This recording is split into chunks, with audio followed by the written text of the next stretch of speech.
pagi saudara-saudara yang dikasihi Tuhan Yesus.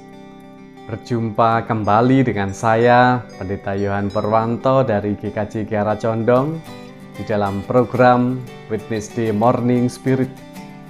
Masih dalam seri pemulihan keluarga. Ada 5 hal yang akan menjadi penekanan kita untuk memaksimalkan fungsi dan peran keluarga.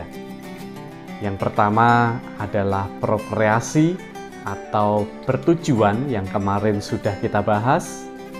Yang kedua adalah rekreasi atau keluarga sebagai sumber kekuatan. Yang ketiga adalah obligasi atau kewajiban.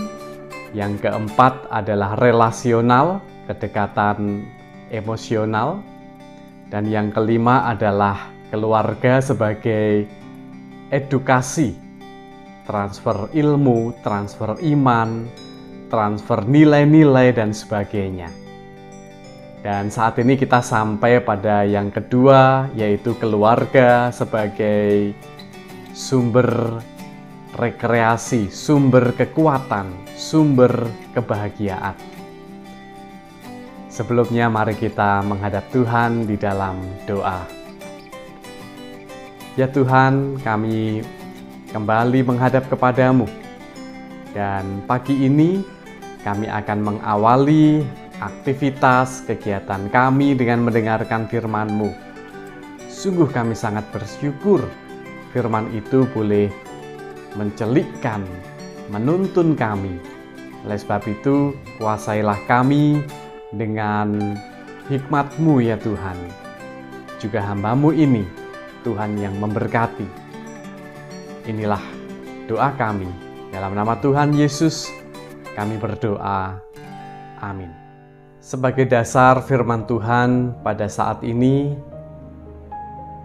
firman Tuhan diambil dari Efesus 4 ayat 29. Mari kita bersama-sama memperhatikan. Janganlah ada perkataan kotor keluar dari mulutmu, tetapi pakailah perkataan yang baik untuk membangun di mana perlu, supaya mereka yang mendengarnya beroleh kasih karunia. Saudara dan sahabatku yang dikasihi Tuhan, berbicara tentang keluarga sebagai sumber kebahagiaan, sebagai sumber rekreasi, sumber kekuatan.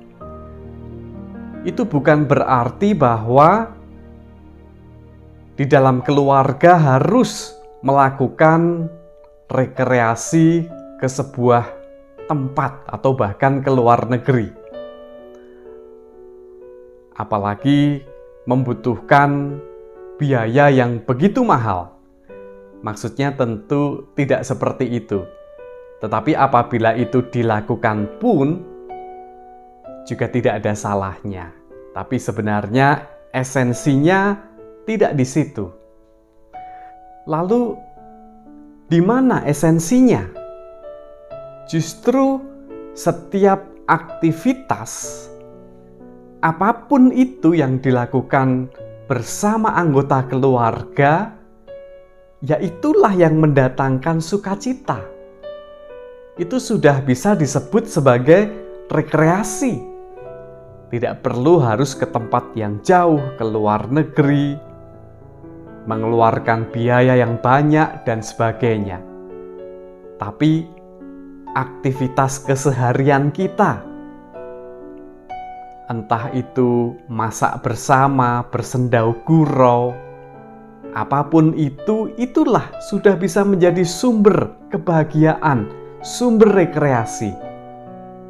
Nah, pertanyaan saya adalah, apakah itu sudah terjadi dalam kehidupan keluarga Bapak Ibu semua? Kalau itu sudah terjadi, berarti keluarga Anda sudah bisa mewujudkan fungsi dan peran keluarga yang kedua, yaitu rekreasi, sumber kekuatan. Tetapi bila yang terjadi sebaliknya, wah, ini tanda tanya besar. Dan ini sudah memasuki zona merah. Anda harus hati-hati. Ketika di dalam keluarga justru yang terjadi adalah membuat kita penat, stres, tegang, mau ketemu suami atau istri tegang, mau ketemu anak, mau ketemu orang tua tidak nyaman hati ini, tidak damai sejahtera. Tanda tanya besar, ada apa ini? Apa yang terjadi di dalam keluarga kita? Ingat, ada sesuatu yang harus diperbaiki di dalam keluarga Anda jika terjadi seperti itu. Memang banyak faktor bagaimana keluarga itu bisa menjadi sumber kebahagiaan. Ya komunikasinya, ya ekonominya, ya perlakuan satu terhadap yang lain, faktor lingkungan dan sebagainya. Tapi manakala semuanya itu sudah diperhatikan, saya suami istri tetap berkomunikasi, ngobrol. Saya sebagai ayah, sebagai suami memenuhi kebutuhan keluarga, bekerja. Istri dikasih gaji, dikasih uang belanja. Faktor lingkungan, orang tua, dan sebagainya tidak ada masalah. Ada waktu untuk pasangan dan keluarga kita. Ketika itu semua terjadi dan tetap saja keluarga kita itu atau kita belum merasakan kebahagiaan, ini justru yang harus kita gali. Kesalahannya di mana? Kesalahan yang paling sering dilakukan adalah karena kita menjalankan pola kehidupan berkeluarga itu hanya satu arah.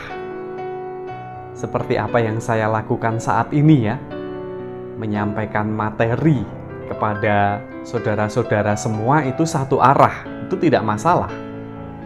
Tetapi apabila Bapak Ibu menjalankan kehidupan rumah tangga itu satu arah, maka yang terjadi adalah kebosanan, titik jenuh. Karena yang namanya menjalankan hidup berkeluarga itu tidak bisa tidak, harus dua arah. Suami dengan istri, orang tua dengan anak, itu dua arah. Nah, yang sering kita lakukan itu adalah satu arah. Kita hanya ingin dipahami. Kita hanya menyampaikan sesuatu.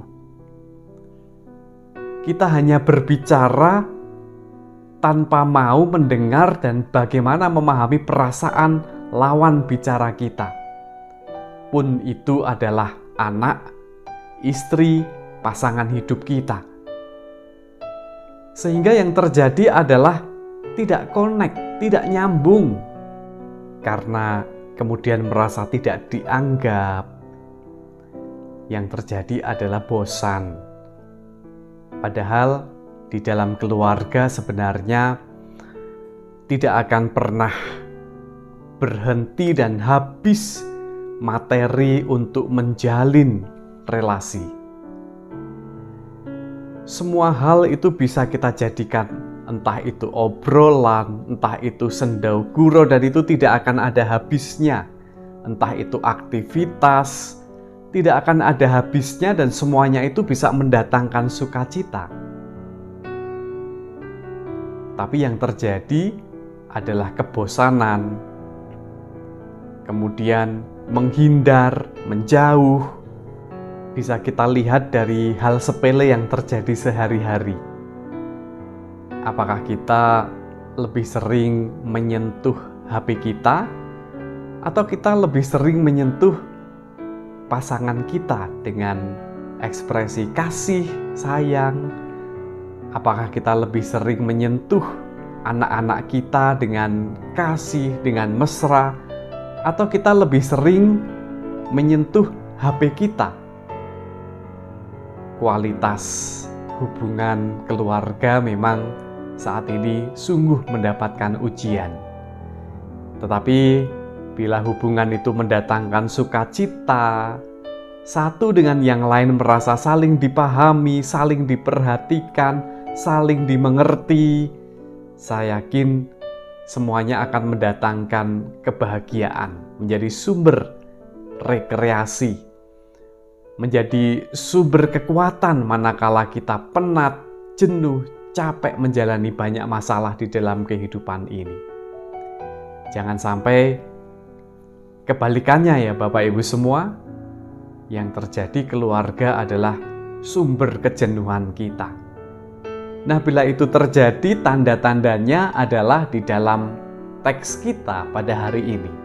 Janganlah ada perkataan kotor keluar dari mulutmu, tetapi pakailah perkataan yang baik untuk membangun di mana perlu, supaya mereka yang mendengarnya beroleh kasih karunia.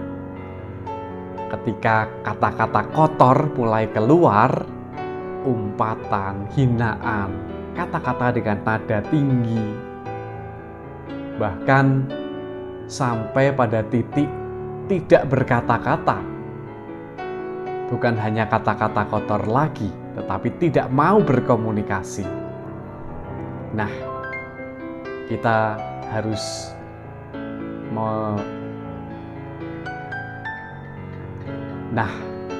kita harus kembali ke fungsi dan peran keluarga kita sebagai sumber rekreasi, sumber kebahagiaan, sumber kekuatan. Mulai dari diri kita sendiri, pahamilah anggota keluarga kita. Jangan hanya minta kita dipahami, tapi juga pahamilah mereka. Mungkin kita tidak pernah memperhatikan mereka.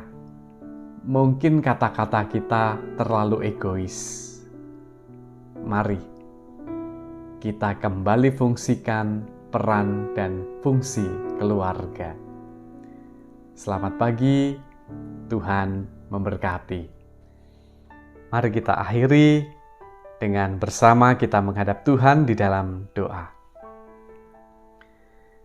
Puji syukur kami naikkan kepadamu ya Tuhan atas anugerah hari yang indah, keluarga yang indah. Namun seringkali kami justru tidak memperlakukan mereka secara indah sesuai dengan rencanamu. Kami lebih sering egois, ingin dipahami, tidak menyadari bahwa semestinya banyak hal di dalam keluarga dilakukan dengan dua arah. Tapi kami ingin dipahami, ingin dimengerti, sehingga terjadi hanya satu arah. Bukan kebahagiaan yang kami dapatkan, tapi adalah kejenuhan, kebosanan. Ampunilah kami, mampukanlah kami untuk kembali membangun iklim, suasana keluarga yang sehat, yang mau saling memahami, saling mendengar, saling mengerti satu dengan yang lain. Sehingga momen-momen yang terjadi setiap harinya adalah momen-momen yang sangat membahagiakan. Sekalipun itu hanya hal-hal sederhana dan hal kecil kami lakukan bersama anggota keluarga, sungguh itu mendatangkan kekuatan, kebahagiaan, sukacita. Berkatilah aktivitas kami hari ini, bekerja, mengurus rumah tangga, aktivitas di dalam rumah, di luar rumah. Tuhan berkati. Jagai kesehatan kami dan juga anggota keluarga kami. Inilah doa kami. Dalam nama Tuhan Yesus kami berdoa. Ampunilah dosa kesalahan yang terselip ya Tuhan. Terima kasih ya Tuhan Yesus yang baik. Amin.